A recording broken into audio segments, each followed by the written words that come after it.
Hi, thanks for joining me on Wilderness with Amani. I'm at the Truckee River. I'm fishing a couple miles up from the Nevada state line below the last big diversion dam. And I fished upstream a ways yesterday for Patreon. Got a nice brown in the net, lost an even nicer brown. And I noticed the brush was cleared out a lot around the river. So I'm kind of coming down here to see if the brush is cleared out too. I'm doing a little scouting. Because after last winter, there was so much growth. Like in the Nevada side, the last time I went down to the Mustang Bridge, I could hardly fish. The brush was so thick. So hopefully they're working on it down there as well as a fire hazard situation.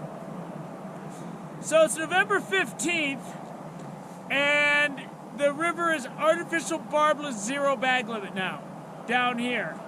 I wish it was like that all year, but I don't make the rules. So I'm just doing my usual. I'm fishing barbless marabou jigs. It's already 9 o'clock because I don't want to come out here early where I have to wear gloves. I like to be able to really feel my rod, feel everything, so that I can really do some fine touch casting. You know, a dude that paints miniature model trains needs that fine touch when he's holding that paintbrush. So trust me, I need it as well when I'm making my pitch casts and stuff. And gloves, no matter how thin they are, they get in the way of that. So I'm not gonna fish long. I'm probably gonna fish a few hours. It's gonna start raining at 2, and I'm not fishing in the rain. I already had a good day of fishing on the river yesterday. I was going to see if I can't capitalize on a little bit more today. So let's go down and see if we get some bites going. Man, I wore my waterproof pants today because a lot of times when you get down to this time of year, there's a lot of frost and dew on the grass and bushes, and it can soak your pants. But, of course, everything looks completely dry. I don't know if they've been working on the brush, but they've definitely been working on the railroad tracks, because there's these stacks. They're replacing a lot of wood, it looks like. And you can see these stacks all along. They're letting a lot of water go from Tahoe, it looks like, because the flow was really good. I was fishing up by Boca off Hirschdale, and it was really good looking. So there still looks like there's a pretty good brush here. The other side, the river's low enough where I can walk on the other side. I mainly want to see downstream. That's where the stuff was really out of control. The water's low enough where I can walk around the brush though. So the flow down here looks like it's a lot less than the flow I was fishing with yesterday. Man, right when I walked up, I saw a big old trout right there at the bottom. And I was getting my jig to do a quick pitch cast, and it darted away. So I might have to come back here on my way out or attack this from the other side of the stream. But what I'll do here is I'll do a fancy sidearm flip cast and see if I can get him, because he shot upstream.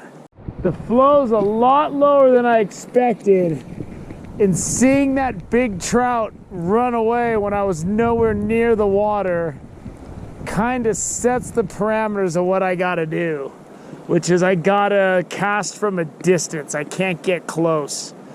Man, based on what I saw yesterday, this is way less water than I expected to be dealing with. This is really low flow down here. So I'm doing some distance. I just skipped everything up there. I'm gonna fish that from the other side. And then I'm gonna see if there's anything hanging out near these boulders. But as I'm getting close, it's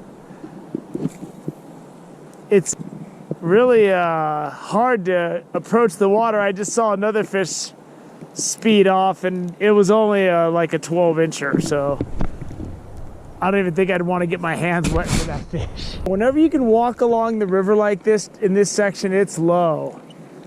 So what I'm doing is I'm trying to swim my jig past the boulders I see out there where there's just little depressions. And big fish will sit in those depressions. And if something follows my lure or my jig, I'll know. Because the water's only a couple feet deep out there. It's really shallow and spooky, but there's fish here because I've seen 4 trout dart away after I've casted my jig. And they aren't buying my jig in this shallow stuff right now. I'm casting downstream just because it's so shallow. It's hard to keep your jig out of the rocks, man. And there's barely any flow. I think I need to go find some deeper water, and then I need to maybe go upstream of the dam, maybe, because the flow's probably a lot better up there. Because down here, it's trickling, man. And it is not happening here. All right, this sucks. It's time to make like a tree and get out of here. So brush has definitely been clear. I see stuff chopped, and this was heavily thick before. How much it's clear, I'll know a little bit more when I head downstream. Acid Brown, follow my jig, get out of that deep stuff right there. He ain't coming again. There's the little brown. Oh, he got off. He ain't the big boy though. I'm looking for the big boy. Another big pile of bear crap. That doesn't look that fresh though, because the berries are sticking out so much. So hopefully that guy's nowhere around here. This section right here is better and worse depending on how much flow there is. With low flow, this area is a pretty good area to fish. It's just hard to sneak up on. Fishing anything in between boulders like this can be tough, but when the water's lower like this, it's good, because if there's big fish in between these boulders, it's an ambush situation. And as I swim it through the different lanes, suddenly it's just there. And they gotta just, they gotta make that hit. Nice brown. He came up out of the rocks. He's not huge, but he's a good fish. Oh, he's scrappy, but he got off. He wasn't that big. He's about 14 inches. But I was casting him standing up high, and I was jigging it out over these rocks, and I saw him come up and nail that. Fish. There's a better fish. Ooh, there he goes.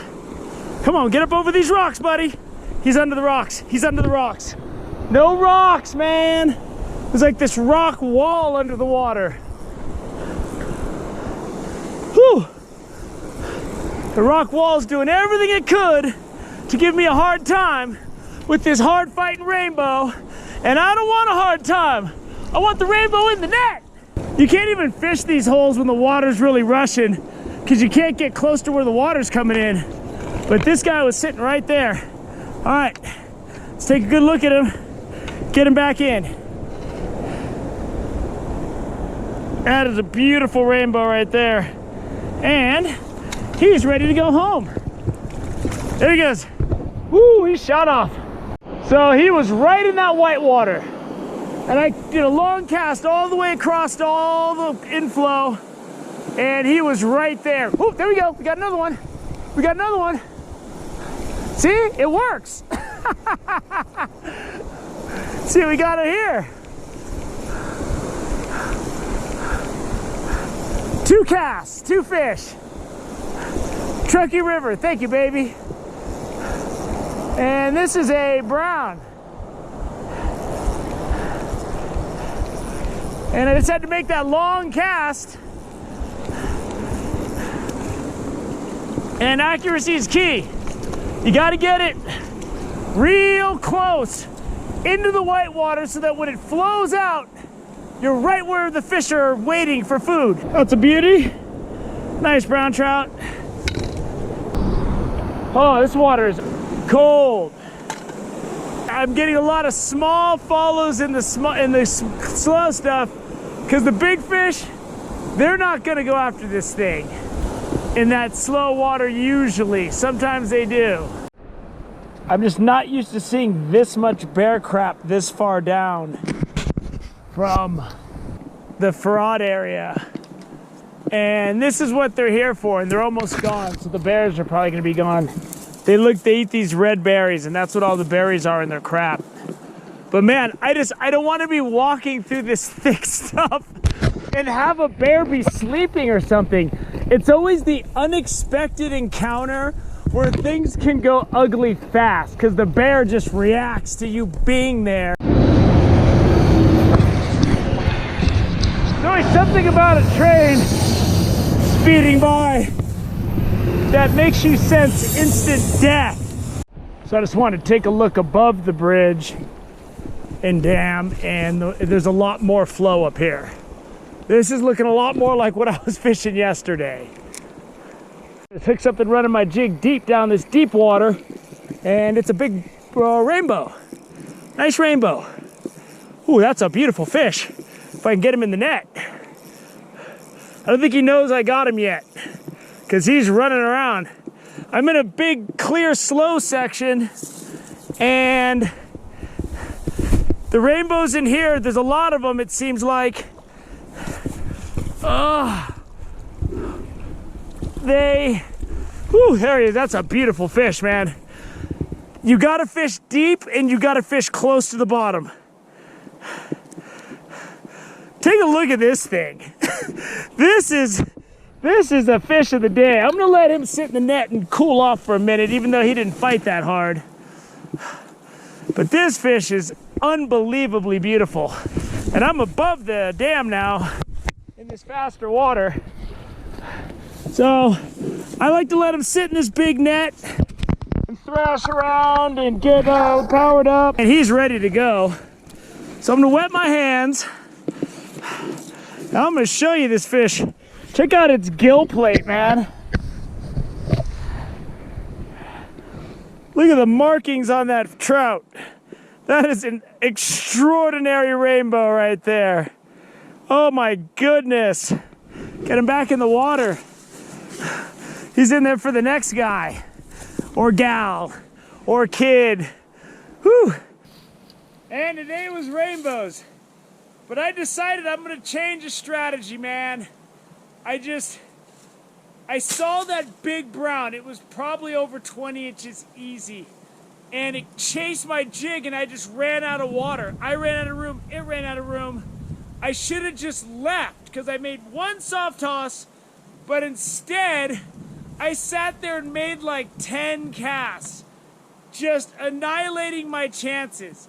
If my chances were right here on the ground, by making all of those casts, I might as well have thrown kerosene on my chances, lit it on fire, and then threw a bunch of dynamite on it. Boom! No chance when I went back the next time. Nothing, not even the little ones followed it that I saw coming around. So from now on, if I do a first cast like that and see a big fish, and I know I'm going downstream a ways, I'm gonna just leave, not make another cast no matter what the pull looks like, and I'm gonna fish it on the way back. It's oath time. Oaths are taken. That's what I'm gonna do. And I kept showing you that bear crap down there because there was a lot of it. That bear might even be hibernating by now because it didn't look that fresh. But I just kept showing it to you so you could be aware that there are bears down here. Between here and Farad, I've seen a lot of bear crap. I've never seen a bear.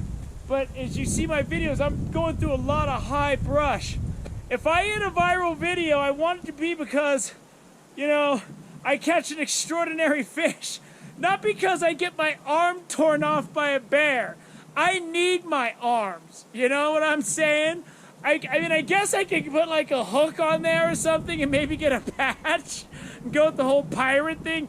A bear took my arm, you know, my pirate's horrible. I try to avoid bears, so when I'm going through this high brush, I try to keep in mind every now and then when I'm alone before I enter these areas, I give out a little, hey, kind of what I do in bear country when I'm in the back country, because I don't want to startle a bear. When you startle a bear, that's when bad things happen. So if you're going to come down and you're going to fish these lower areas, Farad, down to the state line, there's bears. I see their crap everywhere. I've just never actually seen the bear. Thank goodness. Seeing bears can be exciting. I've seen enough bears in my life. Go to my wildlife encounter playlist if you want to see me with bears. I don't want to see any more bears. So I hope you enjoyed this day. The river was way lower than I thought. It didn't slow me down a bit. It was just, I spooked a lot of fish right out of the gate. Like, I tried to sneak up and I just watched them dart away, and I don't even know how they saw me. But I figured it out, I worked it out, and then I came up here where the flow's higher above the diversion dam and whacked that extraordinary rainbow. I hope you enjoyed it. My YouTube viewers, my Patreon viewers, everybody's welcome to this great day of fishing. Thank you for joining me on Wilderness with Amani. Until next time.